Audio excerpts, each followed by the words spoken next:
Welcome to another online conversation series at United Nations University. I'm Sabine Becker-Thierry, and today I have the pleasure of introducing Professor Marie Lall to you all. She's a professor of education and South Asian studies at the University College London and a South Asia expert in politics and education. Her latest book appeared just a few months ago. It's entitled Myanmar's Education Reforms, A Pathway to Social Justice. It's published by UCL Press.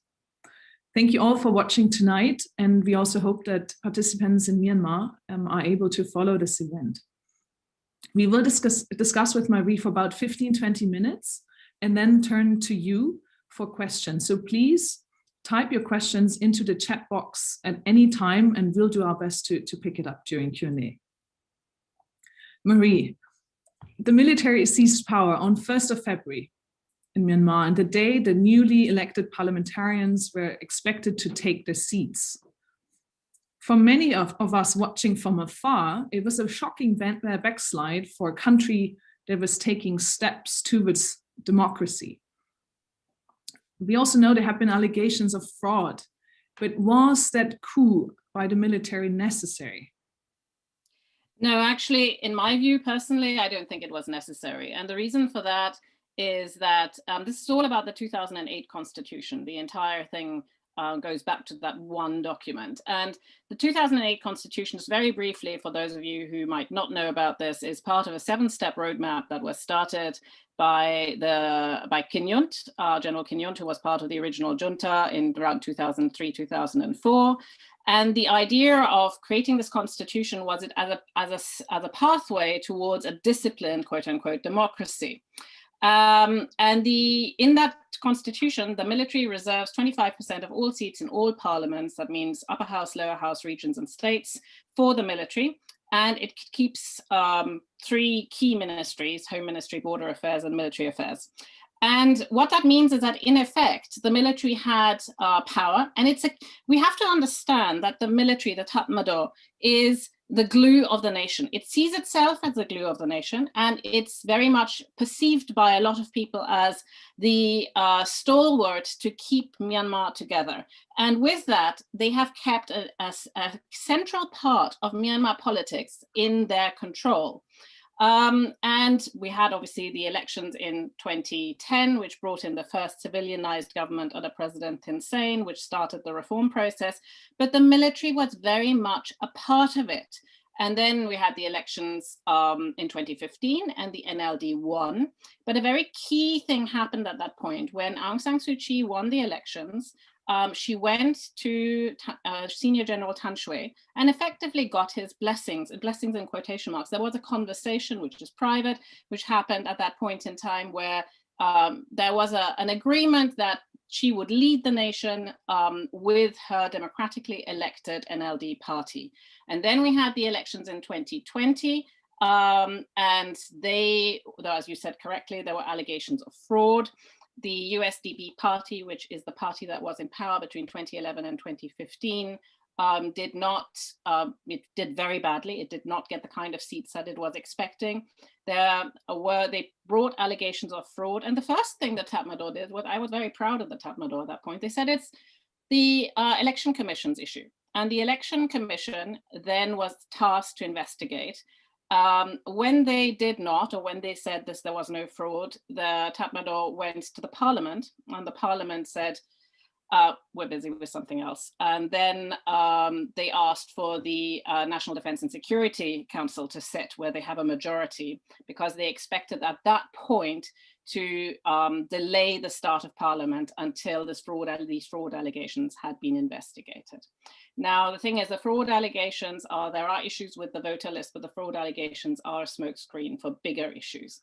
Now, it was not a necessary coup, but there was something going on that the Tatmadaw was unhappy with. And since they are so central to Myanmar politics, they saw this as the only way to re-establish control.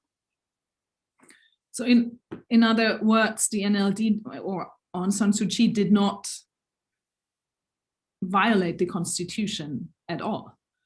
As far as we can see, there's the Tatmadaw is arguing that the constitution is not being followed.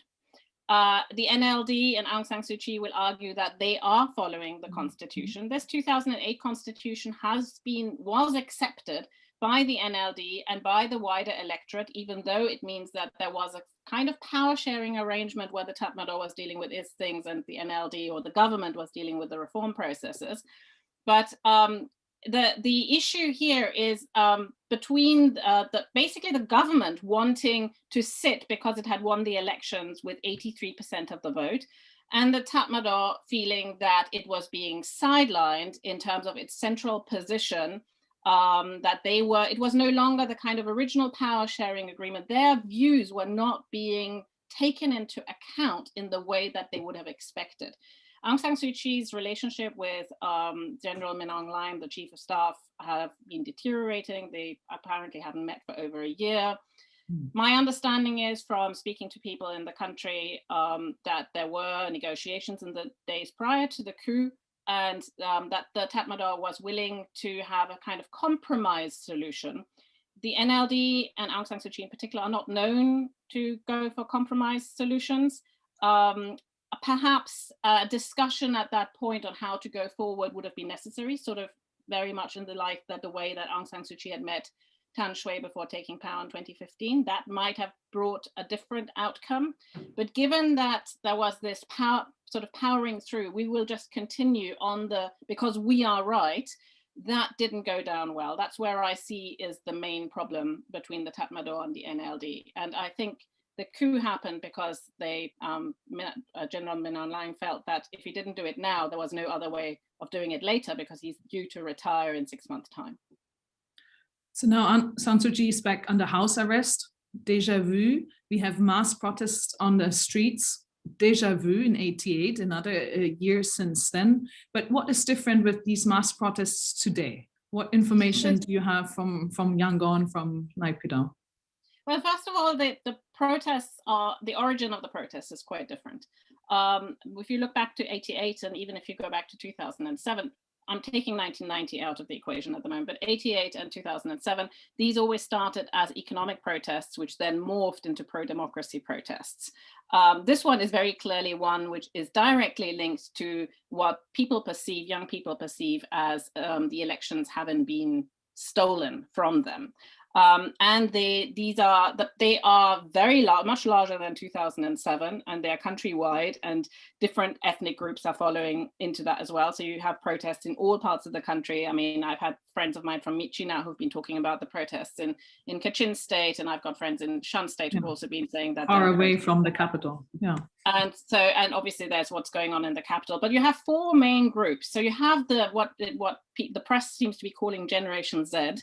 And they are the ones who are, they even have a sense of humor when they're going out in sort of costumes and ball gowns and all the rest of it.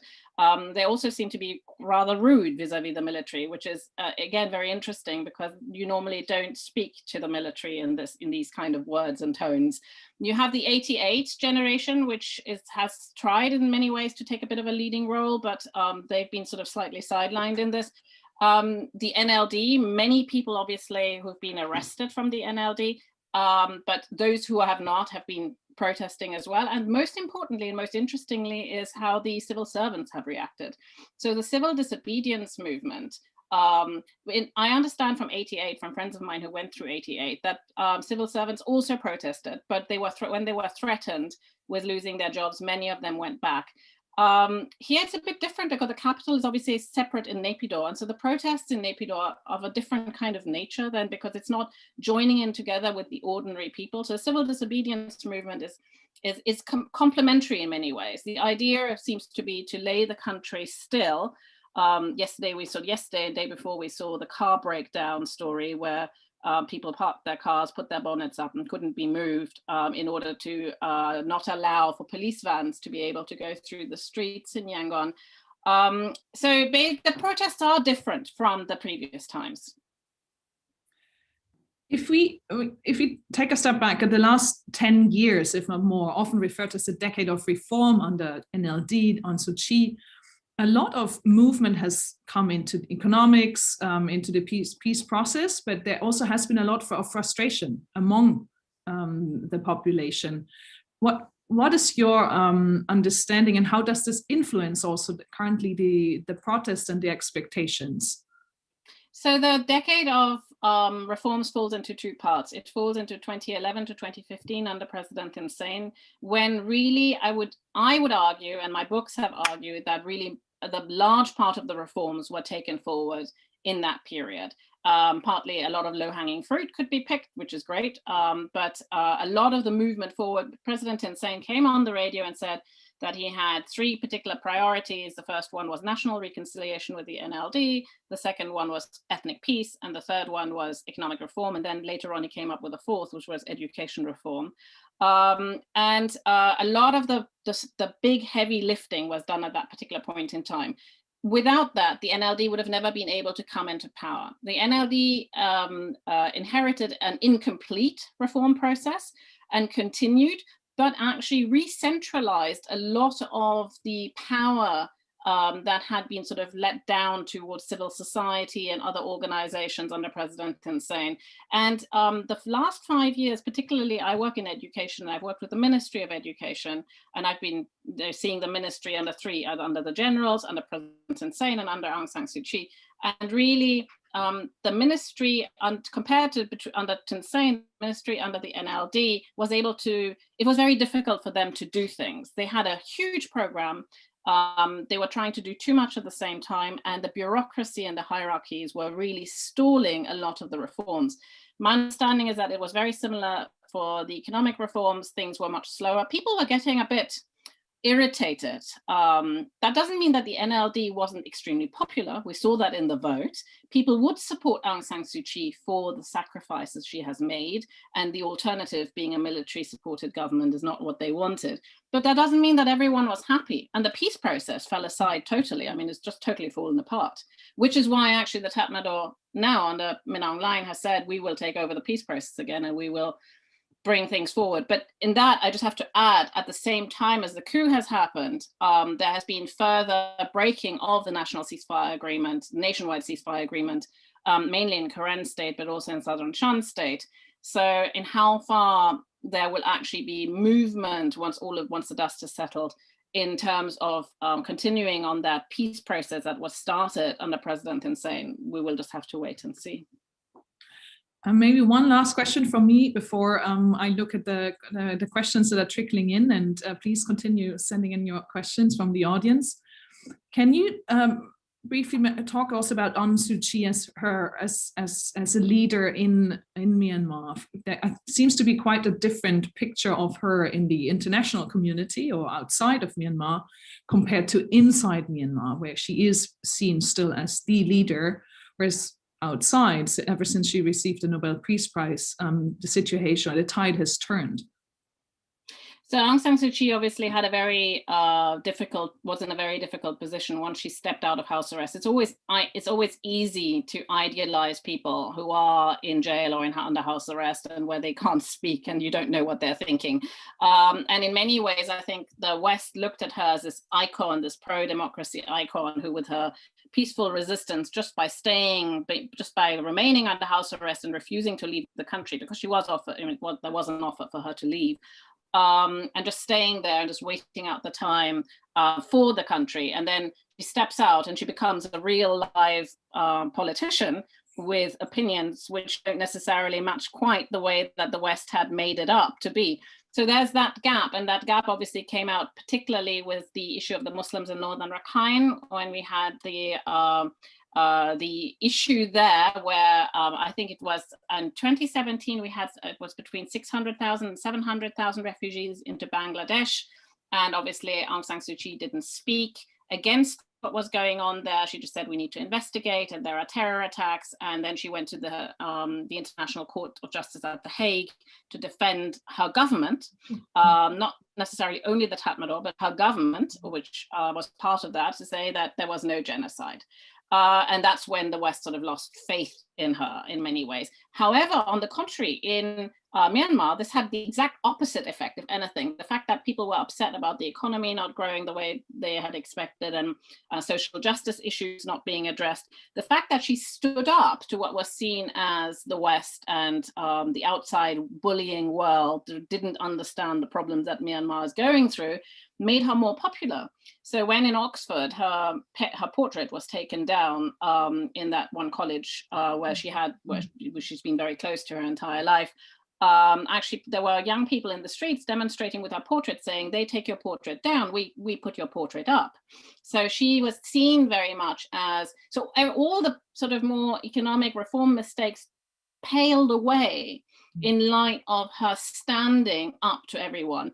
And in many ways, people saw this also as having to work together with the Tatmadaw. That was part of the compromises, quote unquote. She was not very good at compromises normally, but in that sense, the power sharing agreement, she had to basically say, okay, this is something they're doing and nothing I can do about it.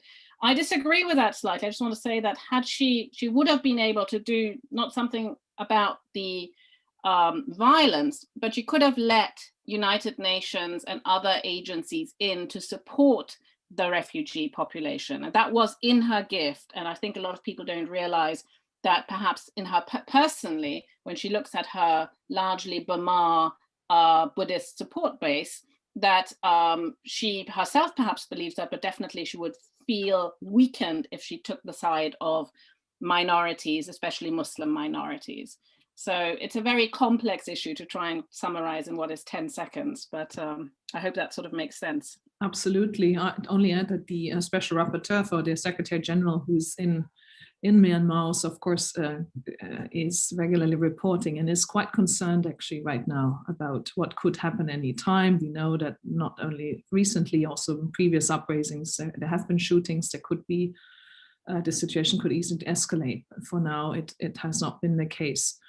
I will look at questions now, Marie, if you bear with me. Hannah Traven from Keio University is asking, do you think social media has influenced how these protests have played out? For example, do the election fraud allegations come from proliferation of fake news on social media? How will this affect future elections? So social media has been the one thing which has fueled absolutely everything in Myanmar. It's like since the advent of the internet and mobile phones, actually people don't even realize that it's the internet. Most of what happens is on Facebook. People get their news from Facebook. People communicate on Facebook. And Facebook has been known as a medium of propagating both fake news and as a medium of propagating actually getting people together to do things like, for example, in this protest. That's one of the reasons why Facebook was shut down.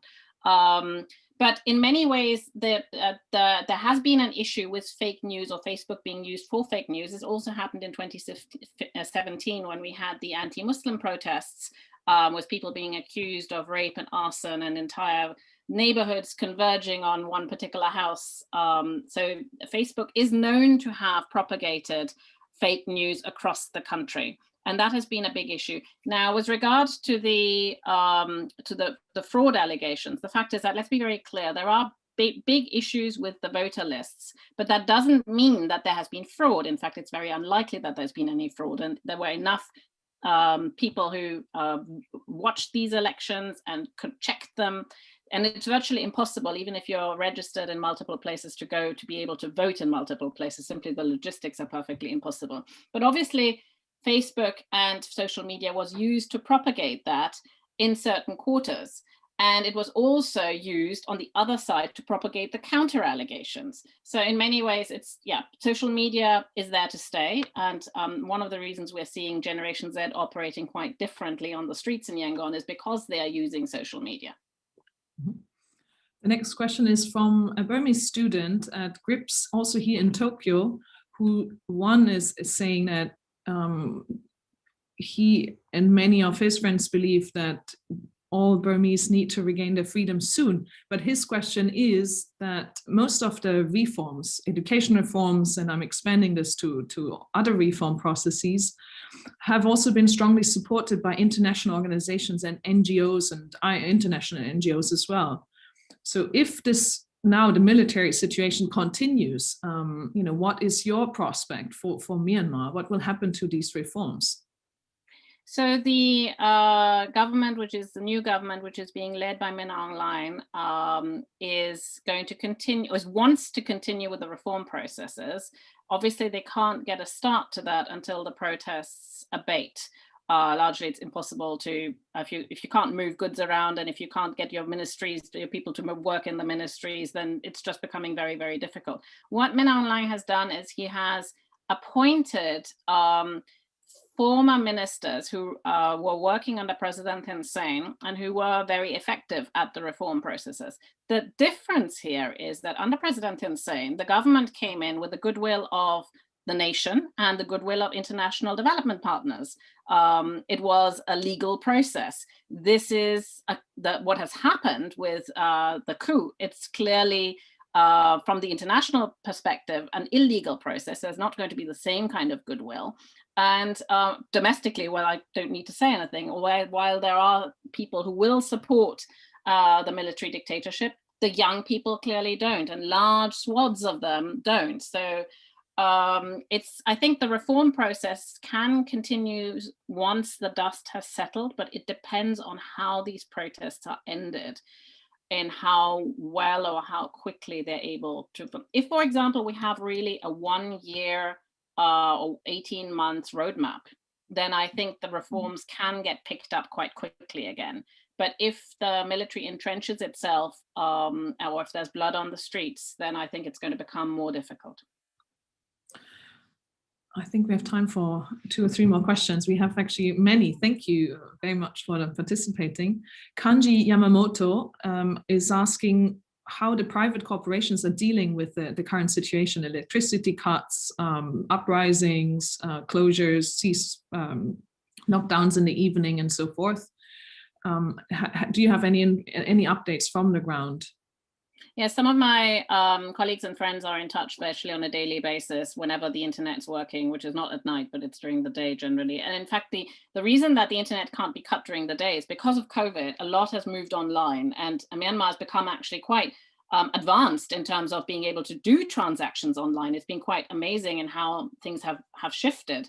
And if you cut the internet down during the daytime, businesses can't operate. And we saw that with the banks when people were queuing for the banks, and then suddenly the ATMs ran out of money and the internet was down and no one could get any cash out, and that created further panic. Businesses are suffering. They were suffering under COVID. I mean, the restaurants are shut. People are not being allowed to meet and to go out. There have been very strict restrictions in urban areas, mainly Yangon, but other urban areas as well. So they were already suffering, and now the coup is making things a lot worse. And blocking the streets, obviously, but the aim of the young people, or the people in the streets, is exactly to lay everything still so that nothing can move, so that the government is returned. That's what they're hoping and expecting. That's not necessarily what's going to happen, but that's what they're hoping and expecting. And everyone is going to suffer as a result of that. Next question is from Grace Tun at Smith College, asking if interference from the international community is something worth waiting for. First of all, interference from the international community, in my experience across South and Southeast Asia, has never helped anyone. The sanctions didn't do any harm, as in they did a lot of harm. They didn't do the kind of harm to the regime that the regime would have folded. Sanctions had nothing to do with the changeover that we had after 2010. So this whole talk about sanctions or targeted sanctions is, ultimately speaking, something that the Western governments can do to make themselves feel better, but ultimately speaking, the only people who will suffer are the employees who work in businesses who are sanctioned. So in that sense, and what else would the international community do? There's not, we're not in a Rambo situation. That is right. But Anna is asking the question if and how the Tatmadaw is reacting to international criticism. Isn't that also something that they cannot just ignore? Is there some silver lining? No, I don't think they care. And I think if you understand that I try to mention it at the beginning, the importance of the Tatmadaw in Myanmar politics. I mean, Myanmar generally, when you speak to people in Myanmar, and I've been doing this for almost 20 years now, they all say, oh, we are different from everyone. Actually, they are. I mean, Myanmar is a different country. The Tatmadaw is at the core of Myanmar politics. And they are, one of my Australian colleagues used the word, they are like a caste. They are in many ways the elite. They are a Burma elite, Burma being the majority ethnic group. They are battle hardened against ethnic groups in the region. I've written quite a lot on ethnic conflict and how that has affected education in ethnic regions. They don't care about the outside world. I think for them, what's important is that the country can function. They've had, I mean, there have been people who've been speculating about the role of China. China is very important as an investor, but the Tatmadaw has had a reasonably good relationship with China. Then NLD had a reasonably good relationship with China. The one person who didn't have a reasonably good relationship with China was President Thein Sein between 2011 and 2015. As long as the country is operating within ASEAN and within East Asia, the Tatmadaw is not going to care about what the international community says. Let's try with a different question. If you have a more positive outlook there, from Hido, I assume from Japan, what's your forecast considering Daw Aung Suu Kyi's release? Is there any chance that you could be released from house arrest in 1 year from now? And second question from Hiro as well, does Tang Shwe still keep influencing the politics in Myanmar? So for the answer, a second one, my understanding is that Tang Shwe, he is retired, he is around, but actually he has handed over to the current top brass. I'm not privy to any information whereby that he's pulling any strings, and people have conspiracy theories about these things. I do think that people who have, I mean, the current administration is in his image. So I don't think he would either, I don't think he would have a problem with it, but I don't think he's pulling any strings. But again, you have to ask someone who studies the Tatmadaw in detail. Aung San Suu Kyi's release, well, I think we first have to wait and see. She's been charged with 2 counts of breaking the law. One was the Export-Import Act with the walkie-talkies that her bodyguards were using, and then also the breaking the COVID rules, the health rules basically around COVID in terms of the pre-election rallies that were going on. So each one of these carries a sentence of 3 years. I personally think that the aim of the current leadership is to break the NLD, and for that they have to, they cannot have Aung San Suu Kyi out. The NLD it's because it's so centralized and because everything is around Aung San Suu Kyi, and she has not cultivated a younger generation of leaders to sort of move in, there's no succession strategy. In many ways, I think that if they manage to sideline her simply by having her again under house arrest, or by, I don't think they'll put her in jail, but by having her under house arrest a few years, that means that the next elections would likely be held without the NLD taking part, either the NLD withdrawing because they say it's not a fair process, or simply because they've been broken.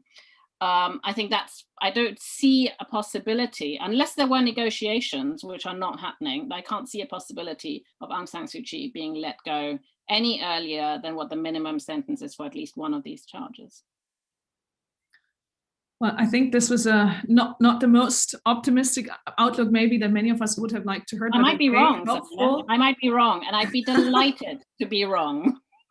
Yes, I think probably all of us hope so, and at the same time we hope very much that the situation will not further escalate, and solutions will be found, compromises will be sought. And I thank you all for your excellent questions, and especially to you, Marie. Thank you for joining You for the conversation series again. Thank you for giving us an excellent summary of the current situation and how complex the history of Myanmar is playing into the current options and current what's currently happening in Myanmar. Thank you all very much. And thank you. Please come and join us again for the next series. Thank you. Bye-bye.